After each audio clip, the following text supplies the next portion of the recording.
Right. Hello, everybody. And my name is Lijin Chin. I'm the chairperson of Circular Business Association. And thanks for joining us on this episode of our podcast, Circular Insights. So, in any case, I'm very happy to have with me today Mr. Benjamin Low, um, Chief Executive Officer of Sustenyx. And I'm very happy to share that Sustenyx has been chosen as Bursa Malaysia's appointed platform for AI-related ESG reporting.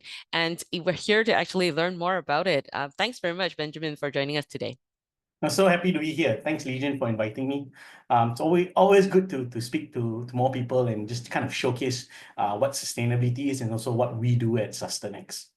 Yeah, I find it so interesting. Like, we used to also, I shared a podcast with you. I did a podcast for you as well. And then this round, you're doing a podcast for me. And it's really exciting to sort of reconnect with different people in sustainability.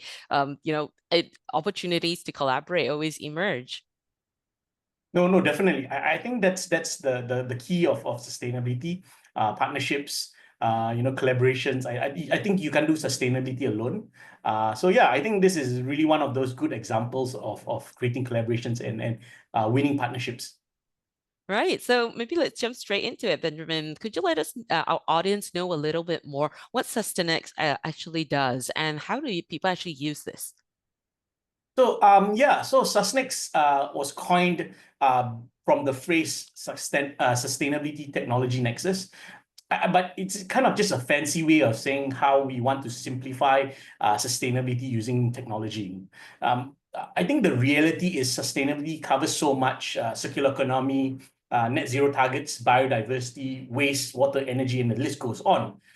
But what we found is that most people get stuck on ESG, not because they don't care about the sustainability as a whole, but it's because it's just really complex. You talk about frameworks, disclosures, and then all the different jargons, the acronyms. So we kind of set out to kind of build a tool that makes ESG process easier so that companies, consultants, sustainability professionals can actually focus on what really matters, which is driving real sustainable outcomes. So when we kind of looked at the whole ESG reporting space, we kind of saw a pattern. What most organizations go through, what we call the 6 stages. First you start with your strategy, your roadmap, then you move on to a bit of governance and what sort of measurements you're going to look at. Then you go on to the reporting disclosures. And then once you kind of reported, you want to track and enable whatever you've kind of disclosed. Then the main aim is once you kind of gotten good at tracking, then you want to drive actual value throughout the organization. And then so once you've actually done that, what people really want is to be recognized. So whether it's awards or credentials. So that kind of like sums up the whole user journey, and then you kind of go back again and then see how you can improve. So with that in mind, we kind of started building tools around those user journey. So we started off first with our Chat ESG, which is essentially an AI compliance bot, which will help organizations, just quickly understand what are the regulations available specific to Malaysia, so that it's localized and also you can navigate the Bursa CSI platform. So then once we started talking to more PLCs or public listed companies, then we realized that this next problem for them is that once they kind of understand what they need to report is how do I collect the data? And then collecting it is quite complex. So we built a tool called Copilot, which is essentially a data lake where we kind of automate the collection of data, or also we put one a repository of where you can put all your data in so that it makes it easier for you to then, when you write your report, you can collect all the data in just one document rather than what I think most people are doing now. It's Excel sheets, and then you get 10 people adding on to that Excel sheet. And then you want to authenticate this data, and then you want to look at the veracity and the assurance, and then it becomes another whole challenge. So that's what we looked at Copilot. And then the one that we recently, which was kind of the partnership between Bursa and us, was our sustainability rating analyzer. So it's basically an AI tool that kind of helps company realize and understand rating methodology. So we looked at the big 5 rating agencies in the world, FTSE, S&P, MSCI, and a couple of others, that we kind of understand that it really is quite complex. And generally, the bigger companies are the ones which actually will focus a bit more on this. because they have the resources to have one person to identify and understand the frameworks. So we kind of looked at that, and then we say, hey, look, actually there's a problem here that we can solve. And then it kind of saves a lot of time. So those are kind of things that we do. And I think one of the key drivers for this was the rise of AI, Gen AI, agentic AI, these technologies kind of really changed the game. I don't think we could have possibly done this maybe 5 years ago, but with the rise of AI, it makes it easier to collect data, and then once you have the data, you can make recommendations based on certain models. So for SRA, we built our own domain-specific model that basically makes it a bit smarter, more strategic, and outcome-focused based. So yeah, that's what we will do at Sustenyx. So we kind of want to help companies go from compliance and then go on to taking action, not just ticking boxes. And kind of, I think the focus is that we want to simplify it so they can make real impact in their business.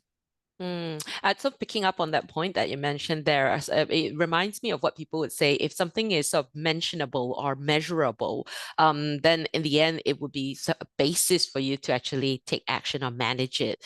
For a lot of companies, probably, as you may have observed already, they don't actually truly know actually where they stand in their sustainability sort of journey. Even if they did have a product offering or things like that, it wouldn't be as clear how they're pursuing sustainability as a full-on business. Would you say that's a fair comment, or what are your thoughts about that? So I think, going back to that question, I think because of how complex ESG reporting can be, I think people just give up. And then a lot of companies just outsource it and say, hey, can you just meet the requirements or the mandatory reporting that I need to do, and then just do it for me. I think you also just want to look at it at how reports are, your financial reports are made. A lot of companies who are excel in it make it one of their core focus, to look at financing, and reporting what they are doing as a core of their deliverables. And some companies just do it because they have to, as part of the requirement. So I think a lot of similarities between accounting and ESG reporting. I think if you look at it that way, I think it's very similar. Yeah, that's actually a great point that you raised there, and it's really great timing actually for Sustenyx to actually have launched these various products out there. With the globally, there's a lot more mandatory sustainability regulations or movement that we've seen. I think there's 55 different countries in the world that's already taken steps or already moving in that direction to take mandatory sustainability reporting. Would Sustenyx be something that is very localized to Malaysia, or are you looking to also expand into other markets as well, where there is mandatory sustainability reporting? So I think the goal has always been to be a global company. I think we're just kind of we are localizing our expertise first, building the product, and then we want to scale overseas. I think we were hoping to go into Thailand end of the year, and then maybe Indonesia the next year. So I think one of the reasons why this can happen is because ASEAN has a lot of similarities.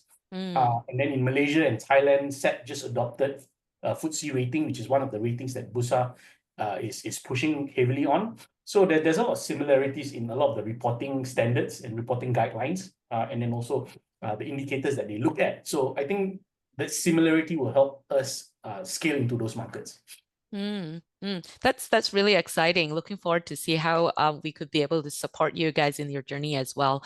Another point that I think was really interesting that you've raised is the similarities between the financial accounting part of it as well as the ESG reporting, because I think there's quite a big misconception that ESG is still very much like a nice to have. It's not really in the core part of the business operations. But what a lot of PLCs or private listed companies are sort of realizing is that it's actually closer to the expectations of financial reporting. Have you seen that assurance is something that's going to be growing, especially within this market? Because at this point, I think the implementation roadmaps is like, we're not quite at the assurance level yet, but we are sort of thinking of going in that direction. What are your thoughts on this matter? So I think in terms of the assurance portion, I think Malaysia is supposed to adopt assurance next year. So reports in 2025 will have to be assured. But one of the things I think is that there'll be a delay in that. I think they realize that a lot of companies are not ready. First of all, the standard of reporting in Malaysia is not so robust compared to a lot of other countries. So I foresee that this thing will be pushed along, similar to the mandatory reportings. So we've kind of pushed on mandatory reporting. So I will also see the similarities in terms of the assurance portion. So I think the assurance portion in terms of how it works, like you say, there's a lot of similarities. So I always tell people what is the difference between sustainability and ESG. And I always relate it to finance and accounting. So accounting is like the structured, backward looking and focuses on compliance. What else? And you're kind of tracking what has happened already or what's, what has happened. Whilst finance is the strategic kind of forward looking that's focused on growth and long-term value. So I think you have that similar perception. So similar structure in terms of what these two terms are. And I think the long game in terms of the organizations is that as they start adopting it, the assurance will come a bit later. Now they're just figuring out how to report. And I think you would need to give a lot of companies time to just understanding what is being reported, what needs to be reported.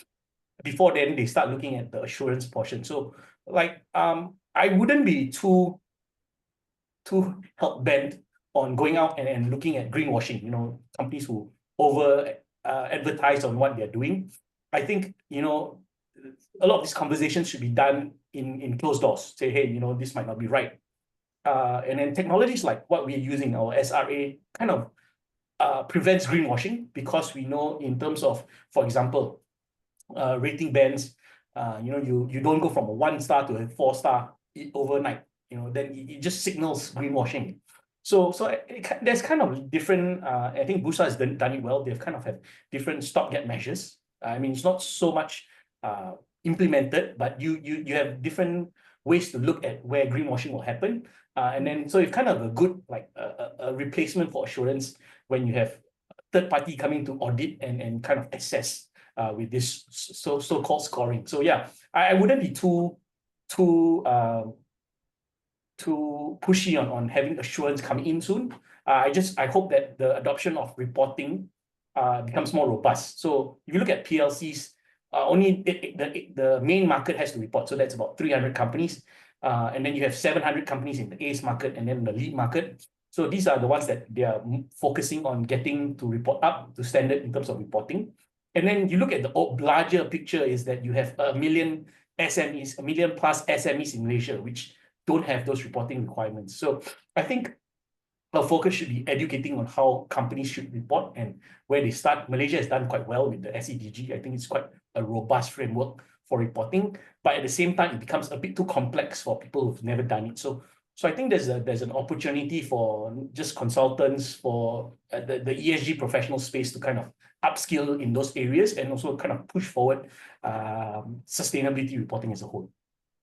Yeah, so if I understand correctly, it wouldn't be so much that this is just a pure compliance exercise where we're just encouraging more people to tick box and consultants to come in and just help companies meet the basic. What you're talking about here is that it opens that opportunity for these various compliance measures to build in and start those conversations with these companies in order for them to actually start realizing how sustainability would sort of like deal with their sort of the finance part of it, as well as the accounting part, which is the reporting part of it. Because if we don't even have those sparks to begin those conversations, then we wouldn't actually really be able to drive further action in this direction at a fast enough pace and scale. Right. So I think the carrot and stick thing, I think the having the assurance part becomes more of a stick. If you don't do it right, you get whacked with fines and penalties. So I think Malaysia is doing well. You have IESG, which has a 3-year framework, 25, 26, 27. And then SEDG has come up from CMM Malaysia, Capital Markets Malaysia. So I think the frameworks are now in place. I think it's just the focus should be on the education and advocacy on how you should start reporting. And I think what you clearly said, the value should not be the ticking checkboxes, but understanding what value it creates. So I think Malaysia's done well with creating that financing framework. Banks like CIMB, Hong Leong Bank, and all these companies have sustainable financing.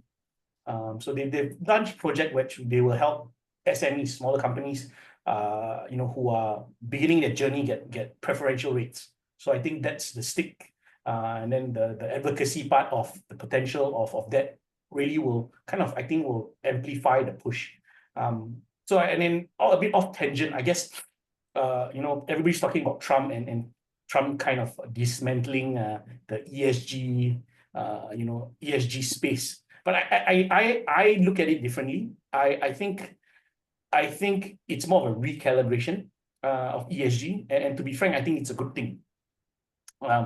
I think it's not that because ESG is not important, but I think for too long ESG has been built on, and then it's been layered on, and it becomes overly complex, and it's become a bureaucratic exercise. And you just don't blame US. You can also look at EU.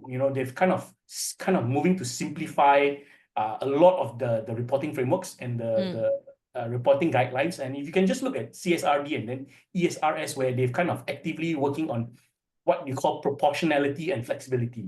So I think in many ways, globally, they are unpacking and kind of rebalancing ESG, and I think it's a healthy thing where it becomes simpler. And then we've kind of already built such a, I mean, not Malaysia, but globally, we've kind of built a really big group of or massive professionals in the industry. So ESG consultants, compliance officers, reporting specialists. So these people that, a lot of the work has been spent on checkboxing, doing checklists. So now with the simplification, they can then focus on creating action and creating, outcomes. So, and I think something they can look at, they can use their brain power to kind of look at building proper circular economies, forging partnerships along their supply chains, innovating low carbon business models. So I think it's a good thing. I think we shouldn't see an outflux of professionals moving away from the space. I think then now businesses can now look at it as, okay, I don't have to spend so much on compliance. Now we can use the professionals that we have to focus on how to deliver value across not just our stakeholders, but also internally.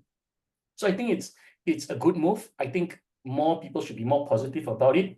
But I guess it always create headlines, oh, death of ESG, Trump killing ESG. But I think there are positives from this. I think,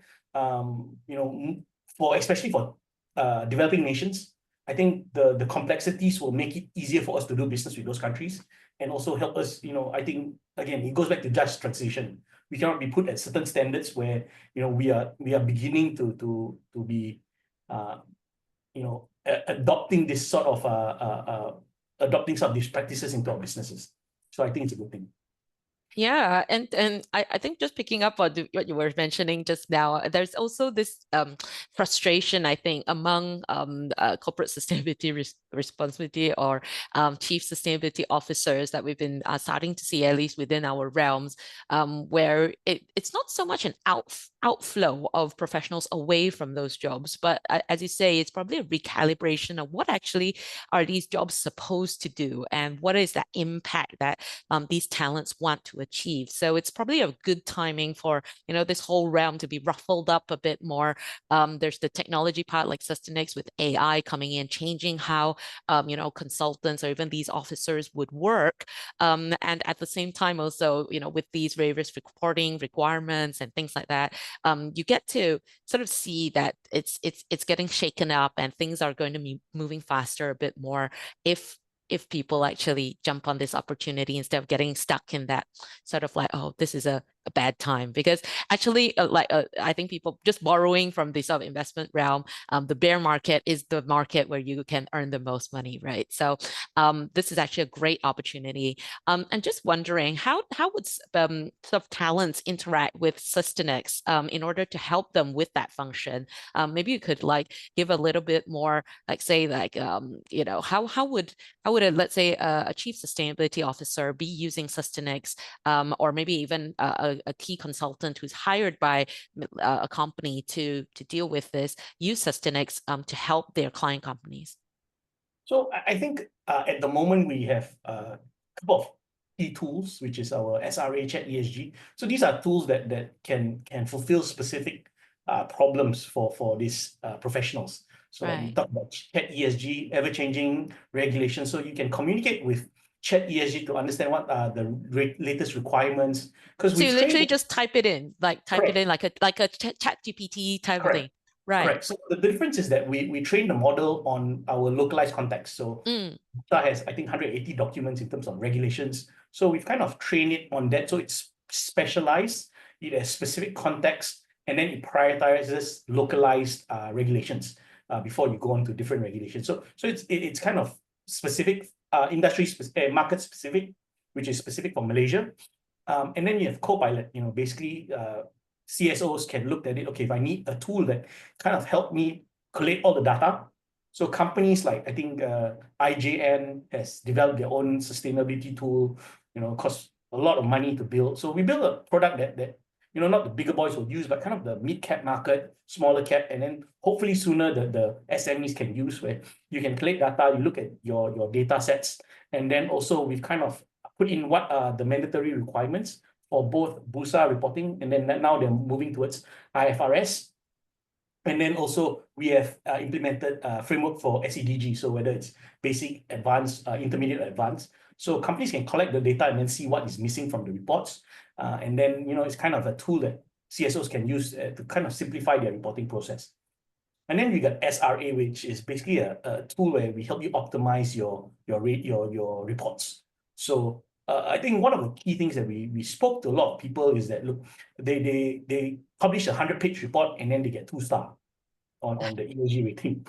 And then they're like, what's this? So because like when you look about materiality, so when they do the materiality matrix, they want to look for which is important, but they don't understand that based on your industry, what a rating agency or what other people or investors will look at is not what you think it might be. So for example, what's material to an IT company is not material, would not necessarily be material to a construction company, and vice versa. So sometimes like a lot of companies to say, hey, we've done so much CSR, we've donated X amount of money but how come we're so low on the rating? So then these are things that I guess our tool kind of explains to them and say, these are what is important to your business. This is what investors will potentially look and what potentially stakeholders will want to see from you. So for example, so it does a prompt or something to the company after it gives recommendations. So it says, right. for So example, you submit in your sustainability report and into this tool, and then the tool sort of gives you recommendations that say, as almost like a teacher, sort of like giving you a quick review of your efforts so far. Correct. So Okay. basically, it's a tool that kind of looks at your reporting and tell you where the gaps are in Yeah. terms of.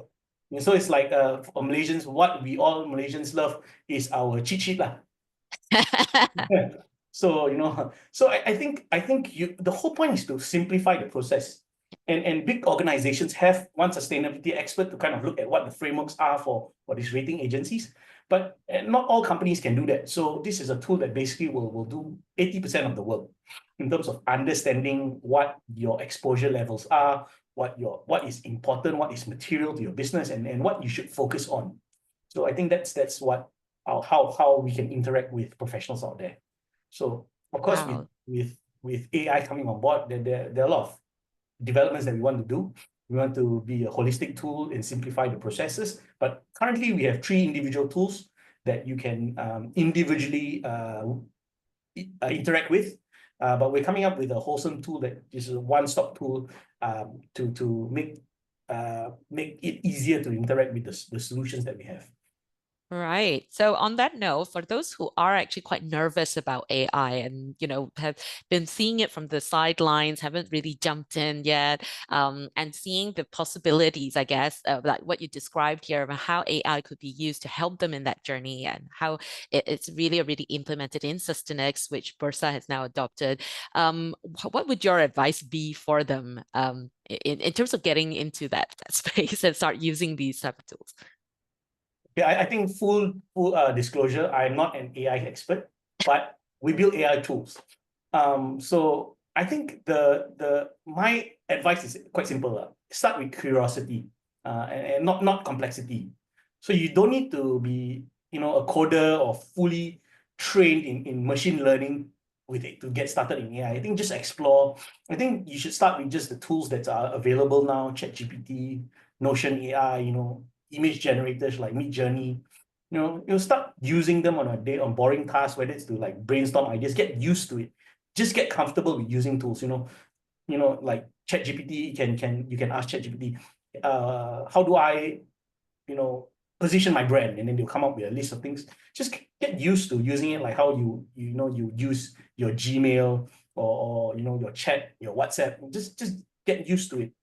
That's like at that individual level. And then once you kind of do it on an individual basis, then you can start looking at it for a business from your business lens.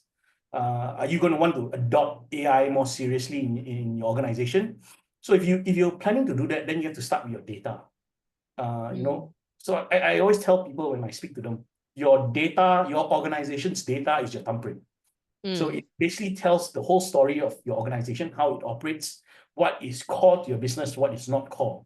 So you can, and then with the right tools as you go on, you explore more AI tools, you'll be able to utilize that data to become more actionable outcomes. Yeah. So, but there's like a key warning here. Everything can be optimized, but not everything should be optimized. It's kind of knowing what is really crucial and core to your business. So, just launch Celestial Mind, if you're following AI trends. So it's a tool where it's an AI where basically you can say, plan my trip to wherever you want to go, and then you'll start looking for places, then it will create your whole itinerary, and then ask you, would you like to book? Yes, then you'll start booking, you'll start calling the hotels, calling the restaurants. So that's kind of the tool. But take one step back. When you look at why AI is so important, is that when you look at, let's just say you're a manufacturer. In the past, when you're looking for either suppliers or partners, you Google them. Manufacturers, plastic manufacturers in China or in Malaysia. And then, you will look on Google, and then you'll see, websites. So in those days, having a website was very, very important. And I think in the near future, your company's AI agent would talk directly to my AI agent. So your company, for example, CBES, wanting to say, hey, look, we have a client who has X, Y, this is their sustainability report. Can you help them? So that your AI will then speak to my SRA and say, hey, how can you read recommendations? And my company will just send you back the information. So that I think the future will be sort of like that, where my AI agent will talk to your AI agent and will come up with the answers that you require. What that platform is, so like your company will have your own co-pilot, which doesn't interact with the outside world, but then you have a specific, security line to say that you can interact with my agent or some other agent. So I think the future will be everybody would need to have an AI agent like what everybody has a website. So the competitive advantage would be similar to when there's no AI. It was just who has a website over who doesn't have a website. Yeah. So having that sort of ability to be found and communicate even faster, and sort of, I guess, filter out a lot of unnecessary, sort of repetitive, so-called, I won't say boring lah, but it's necessary but boring jobs that the AI is helping you to deal with right from the start, instead of like it sort of like bundling up, and then becoming a bottleneck of sorts within your operations. Correct. And I think it starts with the data, because once you collect your data, then your agent will be able to understand the core business and what are criteria that you're looking for. It just kind of optimizes everything. So I think AI will work fantastically well with creating more circular businesses, where you have the input and then output, everything is solved along the supply chain and along the way, and then optimize not both routes, optimize cost in terms of disposal of waste, to upcycling facilities. So I think AI will automate a lot of the processes where it's so difficult now that it becomes not cannot be done at the moment. So I think AI will living in these curious times. So yeah, I'm very optimistic in what we can do. Yeah, that's really interesting. Thanks for sharing your thoughts on that. I also wanted to add a little bit into that, where you were mentioning data is always a good place to actually start. As you mentioned, if I'm just quoting my friend who mentioned it last time to me, if it's rubbish in, it's rubbish out. Essentially, when you're dealing with sustainability reports or even matrices and things like that you put in place, what may actually look like a pretty robust framework, if you don't have the right data to actually truly put it in, then you're not actually going to see the insights that you were looking for. And it's also very interesting that key pollutants is something that Circular Business Association is always sort of highlighting to various people getting involved in sustainability, in that it doesn't matter how much data that you collect. If you miss this one, which is to understand where your key pollutants are, it doesn't always have to be carbon. It could be other things depending on your industry and sector. But if you miss this key pollutants, then it's very easy to actually fall into that trap where you may have accidentally done greenwashing, where you have completely missed your materiality assessment and you pick issues that were you thought were important but actually are not important. Is that something that within Sustenyx would be able to highlight out to these industries or sectors, to say that these are the key pollutants that your industry or sector usually produces, and that should be something that you should be looking deeper into? So yeah, I think one of the core things that we do in SRA is peer comparisons. So we look at companies who are at 4-star or top of the range, and then we provide that examples to other companies so that these are what would be important for your industry. So for example, if you're construction, then we look at other construction companies that are doing very well, and then we just say these are things that you should emulate. And of course, when you say emulate, we definitely know you cannot move from, like, again, 1-star to 4-star in one cycle. So there are a lot of things that we also will track when we look at it. We say, hey, are you sure that you've done this? Because last year you are at specific score for this specific indicator, but now you've got leap and bounds. So certain things like having policies for supply chain. So those are possibly things that you could do. But are you saying that now you implemented checks, verifications on all your suppliers? So last year you didn't even have a supply chain, but this year you have you didn't have a policy. This year you have policy and you've done all checks. So then these are things that we've trained, or we are training our AI to pick up, so that we can indicate to kind of the companies that send over their sustainable reports to us to kind of look at and give them an understanding of where they will potentially sit in terms of the rating agencies. Yeah, that's really cool. And I like how, it's using various prompts and things to just double check. Sometimes you just need someone to be asking you the question, and then it prompts you to say, oh yeah, have we actually done it? And just recheck to see if there's further areas that you could improve on, or maybe you missed out something quite critical that you would want to get addressing to. Right. So anything interesting that you're currently working on moving ahead? So I think we are working on two really exciting things. I think, like we mentioned, that currently our tools are very individualistic or siloed. So we're kind of building that link between our SRA with Chat ESG and Copilot, so that we can localize the data, and then so we will help you with your reporting. So currently our reporting is based on the data you provide, and then we'll take that report and then put it into SRA to kind of give the feedback. So we're trying to create that holistic thing where the compliance will work with our rating analyzer, and our rating analyzer will be able to prompt our Copilot, which is to collect data and then generate the report. So we were kind of building that unifying all these products. And so again, to be able to work with CSOs to have one dashboard where you can control everything, your master control panel.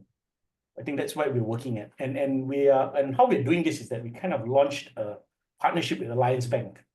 So they are providing our services for free if a public listed company takes a financing deal with Alliance Bank. So in essence, where when you get a credit card and they give you a free trolley bag or something, so we had a free trolley bag. I think it's good that it helps pushes out the adoption and gets us to market faster, which we hope we want to help more organizations.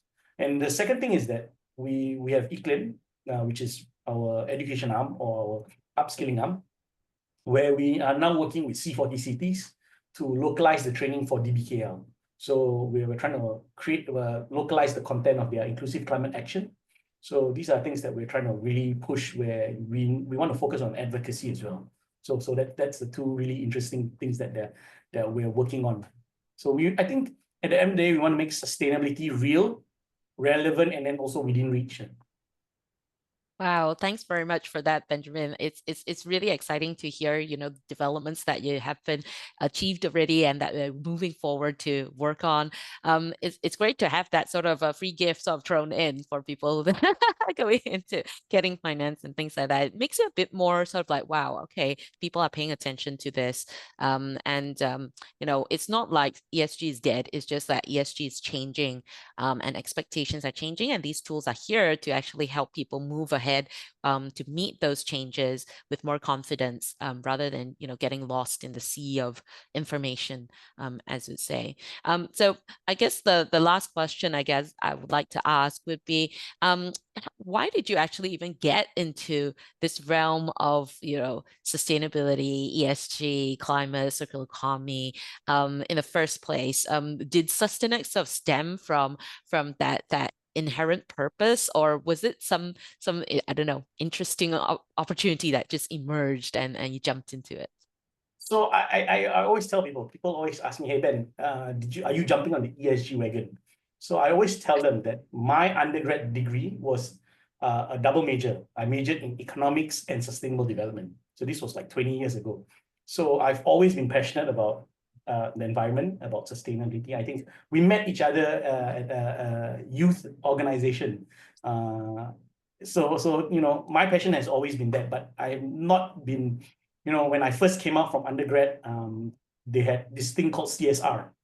CSR was the in thing. I wanted a job in CSR, but I just couldn't get in because it was just one role in most organizations. So I went and did other things.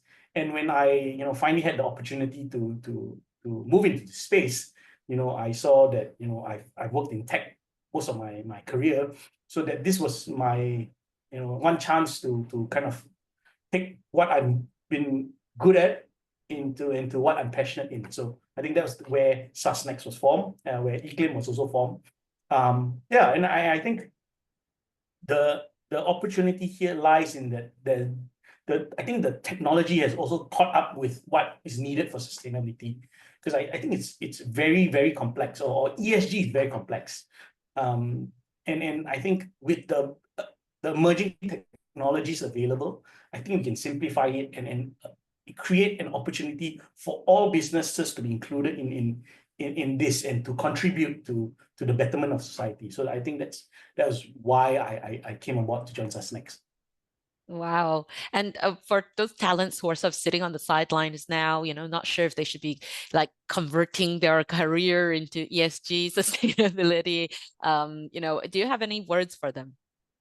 So I think there's a lot of opportunity, especially within organizations itself. So if you're not in a big public listed, if you're SMEs or small caps, I think a lot of organizations and senior executives are looking for people who want to step up and take the role. Because I always say that, while I come in as a outside sustaining professional, you being in the organization longer, your business better than anybody else. Sustainability, the techniques and the knowledge base can be learned, and it's easier to learn the knowledge base rather than understanding the business inside out. So I think there's a lot of opportunities for you if you're in an organization, especially at mid-management, to move into sustainability. I think they're looking for volunteers, people who step up to say, hey, I want to do sustainability. Let's add this onto my portfolio onto my job description. So that's one. I think sustainability as a subject to study in university, I don't think is the best idea. I think study a technical degree and then put in the supplement with technology with ESG knowledge on top, because you have a lot of frameworks that you don't require a degree. Although I have a master's in sustainability, I think it was too broad that you need subject matter expertise and then you layer on top of sustainability knowledge, not the other way around.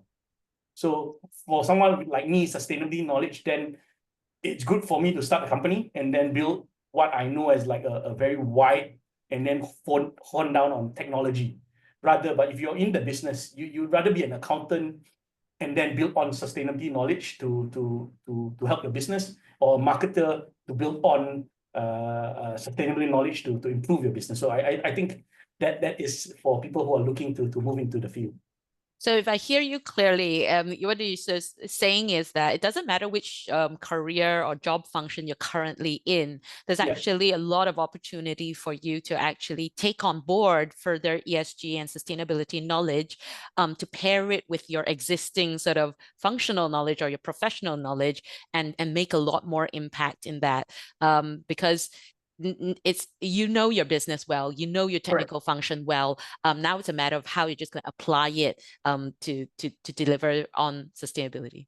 So I think I had this conversation with a friend a couple of weeks ago. I think there are really three categories of sustainability professionals. Number one would be the technology guys. You know, you build green technology, renewable energy. So you're very technology based.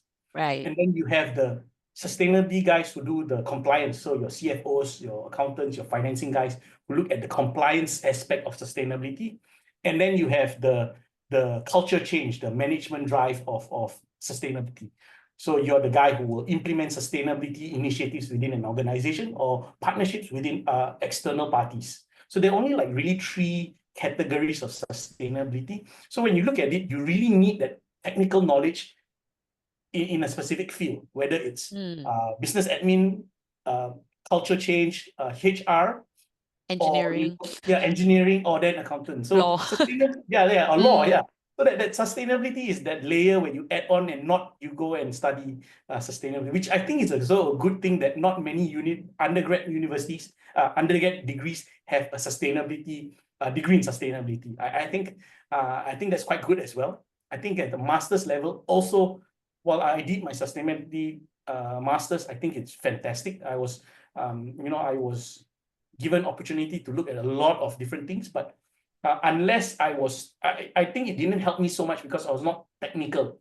Like I didn't have a specific technical degree. So I think that the impact on my job, if I was working, I don't think it would be so good because I then couldn't go in and say, hey, I'm a sustainability expert, but I don't have the expertise or the experience. I just have a master's degree. Yeah. Compared to if I had an accounting degree and I add on a master's in sustainability, then I kind of, like I said, you layer it on top of your technical expertise. Wow, that's really interesting that you've sort of like laid out these three main parts of it. A lot of people think change just happens with like the sort of the technology doers, but there's actually other components as well that allows change to actually happen. And yeah, that's really interesting insight to sort of bring on board. I think it matches very well as well with what Circular Business Association and even my own company, ACMF, actually talk about as well, where it's not so much that you want to play a defense game in this whole changing landscape of ESG and sustainability. If you really want to capture the value, you actually want to take on that proactive so offense game, and really reach out to say, this is what could be done within my own talents or functions or business core competencies to actually move this further ahead. And as clients are looking for, as you say, volunteers or people who are willing to step up, you become closer as their journey partner to actually grow in that space. And there is many opportunities to continue growing in those spaces. We're seeing a lot of action happening. Of course, you were named a few already, from the accounting part of it, from the investors' point of view. There's also the technology part of it. There's always opportunity to add on more information and knowledge. But at the end of the day, if it doesn't gel back with what is it that you can help people solve, what is your core competency, then it's just fluff, right? It's just things that you know of, but you can't act on. And we're really reaching that stage where more action is what we need, especially in these next 5 years, I would say. Correct. And I think if you just look at the data, that companies who adopt ESG compliance, they actually do better than companies who don't adopt it, in terms of are successful in adopting ESG reporting and ESG disclosures. Just one data point for you, for your listeners, is essentially if you're on the FTSE4Good index, which is the Bursa index specific for companies who score well in their ESG rating, they do 7% better than those who are not on the index. So there are actually financial benefits of adopting. And many of it is also because once you start looking at ESG, it just doesn't look at your numbers, but it looks at the holistically of your whole organization, and you've kind of make it more efficient. So that portion helps out. So that's one of the, if you cannot take away anything, just take away that one point that you will do better if you adopt ESG compliance and inculcate it into your business and organization. Yeah, and just to add on a little some caveat there, when you do ESG, it doesn't mean doing more CSR only or just donating donations and charity. You're actually looking at that value creation that your company has in that, and how to plan for it. How would people get information about your plans and how you're managing these various risks to your business as well. So yeah, I think one good example of this, sorry, cut me anytime, but one good example of this is that we were working with a manufacturer and they don't collect what their waste, the weight of the waste. They don't collect data on the wastewater that they produce. So once they started collecting this data, they weigh how much ton of waste they produce and how much water they dispose. Then they realize actually there's so much wastage in their whole process.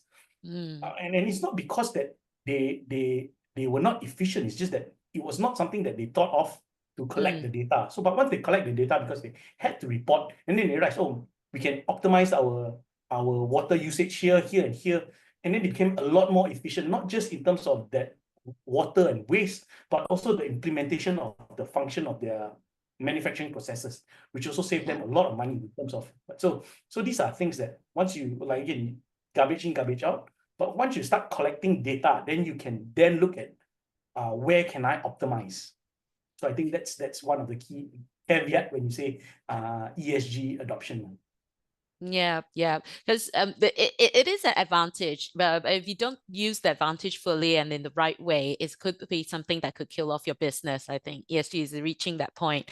So it's really exciting times. And the fact that tools, AI-based tools like Sustenyx, and even the adoption of AI in general, I think is something that, as you pointed out many times, the complexity of just being alive, actually, it allows you to draw on things that maybe you just didn't think about. And why it's really interesting and Crosspoint, I think, is because the ecosystem, our environment, our living world itself is just very complex in its own way. There are so many interactions, so many relationships that you may not even think is related to each other.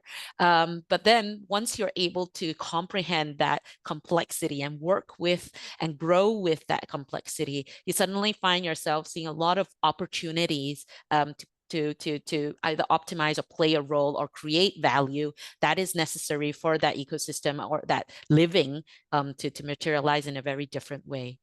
So thanks very much, Benjamin, for your time. I do have a few more minutes, so I'll allow you to say any final thoughts or last words of advice or anything that you'd like to share with our audience. So I think, like you mentioned, I think once once you kind of simplify a lot of the ESG and the workload of reporting, then you give time to a lot of the professionals to start looking at how they can actually create an impact. And I think one of those key things is partnerships. Like, how do you create partners with external partners? I mean, you take a example from Nestle, the pots, the coffee pots. So you think that the aluminum coffee pots, you can just put it into a recycling bin and then they will take everything and recycle. But you cannot, because there's coffee and beans inside. And then so they worked with all their competitors, the pot makers, to have a kind of a consortium to then go around and collect, because one individual company is not financially feasible to go around and create a collection system. So they work with all their partners. So I think concepts like this is quite important. Like, I have a partner, his name is Ashwin Narayanan, he's from EB Tech. So he loves to say this, when you create synergistic partnerships, 1 + 1 becomes 3. So, what he means is that everyone wins. You win, your partner wins, and the world wins. So I think that's a really good concept that I always taken to mind. where you need to look outside the box and look at how we as an organization can collaborate with different partners to kind of solve a specific problem. And that problem that I showed and talked about in Nestle was how they solve the waste problem, and how can they upcycle their pots into new pots, aluminum pots for future use.